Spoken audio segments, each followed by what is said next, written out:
এই পুটি, আমাকে একটু এই অ্যাড্রেসটা চিনিস কিনা বলতো। তুই মনে হয় এখানে যাস, আমার মনে হয় একটু বলে দে তো, এই বাড়িটায় যাবো, অ্যাড্রেসটা কোথায়?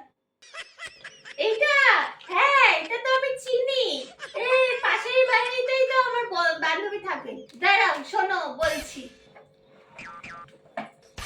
এই এখান দিয়ে সোজা বেরোবে গলিটা দিয়ে, তারপরে ডান দিকে যাবে, ডান দিকের রাস্তা দিয়ে সোজা যেতে যেতে দেখবে একটা বটগাছ আছে, বটগাছের পাশ দিয়ে বেঁকে চলে যাবে, ডান দিকে যাবে, বাঁ দিকে যাবে না, ঠিক আছে?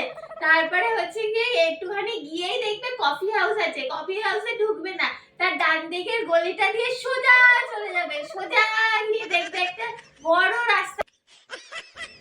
থাক, বুঝে গেছি। একবারে বললেই পারতি এটা পৃথিবীর শেষ প্রান্তে, তাহলে তোকেও আয়ু ক্ষয় করতে হতো না, আর আমাকেও সময় নষ্ট করতে হতো না। যত